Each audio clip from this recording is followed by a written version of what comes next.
క్రైస్తవులోనే కొంతమంది కొన్ని ధర్నా ఆ టైంలో మాకు రిజర్వేషన్ ఇవ్వకపోయినా పర్లేదు అని అంటున్నారు. మరి అంటే మీకే యూనిటీగా లేదని ఇట్లా ఏమైనా అనుకోవచ్చా? దళిత క్రైస్తవులు జరుగుతున్నటువంటి అన్యాయము ఇవాళ ఈ పాలకులు అర్థం చేసుకోలేనటువంటి పరిస్థితులలో ఉండడం అనేది చాలా విచారకరమైనటువంటిది. ఇవాళ అన్ని వర్గాల వారు స్వేచ్ఛగా చర్చికి వెళ్ళగలుగుతున్నారు, ప్రార్థన చేసుకోగలుగుతున్నారు, బైబిల్ చదువుకోగలుగుతున్నారు.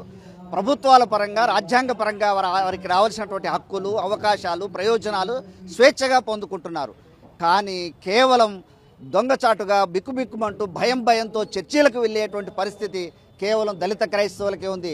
ఒక చర్చికి వెళ్తే ఎంఆర్ఓ చూస్తాడో, విఆర్ఓ చూస్తాడో, ఎవరు చూసి ఎవరు కంప్లైంట్ ఇస్తారో అని చెప్పేసేటువంటి ఒక భయంతో స్వదేశంలో పుట్టిన నేల మీద, పుట్టిన గడ్డ మీద తనకు నచ్చినటువంటి విశ్వాసాన్ని ఫాలో అయ్యే దాని కొరకు అంత భయంతో ఉండాల్సినటువంటి పరిస్థితి ప్రపంచంలో మరే దేశంలో కూడా లేదు, ఇక్కడ మాత్రమే ఉందని చెప్పి మేము తెలియజేస్తూ ఉన్నాం.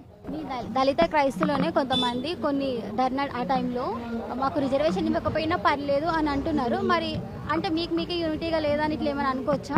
అమ్మ, ఇక్కడ యూనిటీ అనేటువంటిది కాదు. సమాజంలో కులాలతో పాటు రెండు వర్గాలు కూడా ఉంటాయి. ఒకటి బీద వర్గం, రెండు సంపన్న వర్గం. సో ఇక్కడ కూడా క్రైస్తవ్యంలో కూడా ఏంటంటే ఇవాళ బాగా నడిచేది ఏంటంటే సంపన్న వర్గాలదే, వాళ్ళ రాజ్యమే నడుస్తుంది, వాళ్ళు చెప్పేదే వేదం అవుతుంది ఇక్కడ.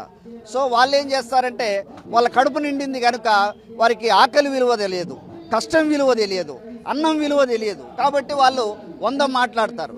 కానీ ఇవాళ బీద పరిస్థితులలో ఉండి రోజు దినసరి కూలీలుగా ఉంటూ పట్టణాలకు వచ్చి స్లమ్ ఏరియాలలో బతుకుతూ రోజువారీ పనులకు వెళ్ళేటువంటి వ్యక్తులు చర్చికి వెళ్తే వాళ్ళకు రిజర్వేషన్ పోతే, వాళ్ళకి ఎస్సీ స్టేటస్ పోతే ఎన్నో సమస్యలు ఉన్నాయి వాళ్ళకు.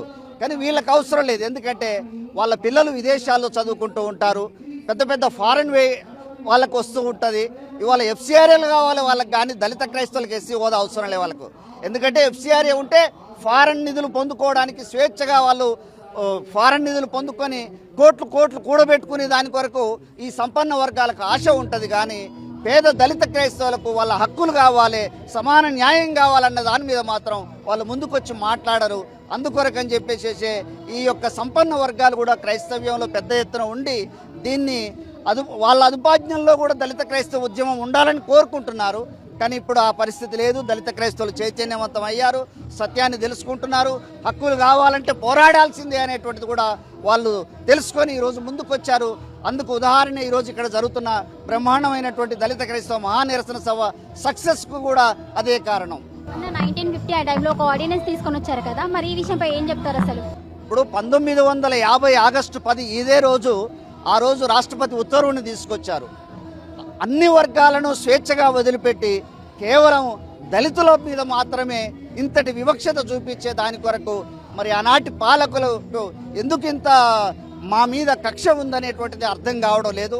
ఇవాళటికి కూడా మీరు గమనించండి, మా తాతలు, మా తండ్రులు, మేము, మా పిల్లలు, మా ముత్తాతలు కూడా ఏ రాజకీయ పార్టీలను బలపరిచామో, ఏ రాజకీయ పార్టీలకు ఓటేశామో, ఏ రాజకీయ పార్టీలను మా భుజాల మీద మోసామో, మార్చి 24, 2026న సుప్రీంకోర్టు ఆర్డర్ వస్తే ఈ రోజు దాకా కూడా ఆ రాజకీయ పార్టీలు మాట్లాడట్లేదు, సుప్రీంకోర్టు ఆర్డర్ను ఖండించట్లేదు. అంటే చూడండి, అంటే ఎంతసేపు మమ్మల్ని ఓటు బ్యాంకుగానే చూశారు తప్ప మా హక్కులను వాళ్ళు గమనించుకోలేకపోయారు. అందుకొరకనే ఇప్పుడు మా పక్షం ఎవరున్నారనేది కూడా మేము ఆలోచించేసరికి చివరికి వచ్చేసరికి మా పక్షం మందకృష్ణ గారు ఒక్కరే నిలిచారు. రాజకీయాలకు అతీతంగా, పార్టీలకు అతీతంగా ఇవాళ ఉద్యమాల పెద్దన్నగా మందకృష్ణ గారు వచ్చి దళిత క్రైస్తవులకు అండగా ఉన్నారు కనుక 2 తెలుగు రాష్ట్రాల్లో ఉండబడినటువంటి లక్షలాది మంది దళిత క్రైస్తవులు ఇక మందకృష్ణ మాదిగ సారథ్యంలోనే ఉద్యమాన్ని నడిపిస్తామని ఈ సందర్భంగా తెలియజేస్తున్నాను. సమస్య ఏం లేదు, single point agenda, SC status for Dalit Christians, అదొక్కటే సింగిల్ పాయింట్ అజెండా తోటి ఈడ ఉద్యమం చేస్తున్నాము, విజ్ఞప్తి చేస్తున్నాము, ప్రార్థన చేస్తున్నాము, దాడి చేస్తలేము. ఏం డిమాండ్ చేస్తున్నారు? అసలు చారిత్రకంగా మనం చూసుకుని ఉంటే ఒక దళితునికి ముడ్డికి చీపురు కట్టి రోడ్ల మీద నడిపించేటోళ్ళు. అక్క అవాస్తవం అక్క, ఇది వాస్తవం కదా అక్క. మేము ఏమంటున్నాము, వివిధ కారణాల వల్ల మేము మా ఇష్ట దైవాన్ని ఆశ్రయించుకోలేకపోయిన సందర్భాలలో ఇతర దైవాలు మమ్మల్ని గుర్తించి, లేకపోతే ఆ దైవానికి సంబంధించిన ఏదో క్రైస్తవ దేవుడు ఉన్నాడో జీసస్ క్రైస్ట్ని నమ్మిన ఎవరైతే క్రిస్టియన్స్ ఉన్నారో మాకు గుడిలో దొరకని గుర్తింపు మాకు చర్చిలు ఇచ్చిరక్క. అట్లా అని చెప్పేసి యావత్ మొత్తం హిందూయిజాన్ని మేము అంటలేము. Hinduism is a great religion. వసుధైవ కుటుంబకం అనే అంశం ఉన్నది కాబట్టే బ్రిటిష్ వాడు వచ్చిండు, ముస్లిం వాడు వచ్చిండు. అదే if you go to a totalitarian Muslim state you cannot expect other religions to come in to the nation. అందుకు మేము హిందూయిజాన్ని గౌరవిస్తున్నాం. బట్ తప్పుని తప్పుగా చెప్పాల్సిందే. అగ్రకులాల ఆధిపత్యం లేకపోతే మేము ఆ దినమే షర్ట్ వేసుకుంటుండే అక్క. ఇంత సమయం ఎందుకు పట్టింది? కొన్ని దశాబ్దాలు శతాబ్దాలు ఎందుకు పడుతుంది మాకు షర్ట్ వేసుకోవడానికి? ఇలా దినము ఒకటే అడుగుతున్నాం, మేము సామాజిక గుర్తింపు కోసము మా తాతలు క్రైస్తవ్యంలోకి వచ్చిండ్రు. అది రైస్ బ్యాగ్ తీసుకుర్రా, అది అన్నం తీసుకుర్రా, షర్ట్లు తీసుకుర్రా, అది పక్కన పెడదాం. మమ్మలను మంచిగా గుర్తించిండ్రు అక్క. అక్క ఇప్పుడు మా అన్నది కోస్తే లేకపోతే ఒక రెడ్డిది కోస్తే గదే రక్తం అక్క. నేను చూడనికే కూడా బ్రిటిష్ వాళ్ళు లెక్క ఉన్నాను అక్క, నేను భారతీయుల లెక్కనే ఉన్నా. మనం అందరము బయోలాజికల్గా భేదాలు లేకున్నప్పుడు సామాజికంగా మనం ఎందుకు ఎస్టాబ్లిష్ చేసుకున్నాము? అది మేము అడుగుతా ఉన్నాము. చలో, అది ఫస్ట్ పాయింట్. సెకండ్ పాయింట్, వివిధ కారణాల వల్ల క్రైస్తవ్యంలో వచ్చినాము మేము. సిద్ధాంతం పక్కన పెడదాము. ఒక సిద్ధాంతంని ఆశ్రయించిన వెంటనే అదేమైనా వాషింగ్ మెషిన్ అక్క, ఇదేమైనా సర్ఫ్ ఎక్సెల్ పౌడరా, ఒక రాత్రిలనే అంత మంచిగా ఓడిపోవడం కాదు కదా. అది ఇవాళ దినం మేము ఏమంటున్నాం, ఎస్సీ స్టేటస్ మాకు ఇవ్వండి. Why? Because we historically experience discrimination and we continue to experience discrimination. అక్క నేను చెప్తున్నా, రెడ్డి చర్చిలు ఉన్నాయి అక్క, చౌదరి చర్చిలు ఉన్నాయి అక్క, కుల వ్యవస్థ ఓదక్క. మేమేమంటున్నాము, ఆ కుల వ్యవస్థ మమ్మల్ని అనగదొక్కే ఈ దుస్థితిలో మా ప్రొటెక్షన్ మాకు కావాలి అంటున్నాం. మాకు స్టేటస్ వచ్చింది అనుకో అక్క, బాజాబ్తా తిరుగుతాం. ఎవ్వడు కూడా మమ్మల్ని ముట్టడి చేయడు, ఆ స్ట్రెంగ్త్తో తిరుగుతాం. అట్లా అన్న, నాకు అర్థం కాని విషయం ఏంటంటే, మీరు మతం ఎందుకు మారుతున్నారు? మీ మతాన్ని ఒక మీటింగ్ పెట్టుకొని మాట్లాడుకొని హక్కుల కోసం పోరాటం చేయాలి కానీ మతం ఎందుకు మారుతున్నారు అసలు? క్రైస్తవ్యం అనేది ఒక మతం కాదు, ఇది మార్గం. ఎవరైతే యేసు ప్రభు నమ్ముకోవాలనుకున్నారో వారు స్వచ్ఛందంగా రావాలి తప్ప బలవంతంగా కానీ ఒత్తిడితో కానీ రావద్దు.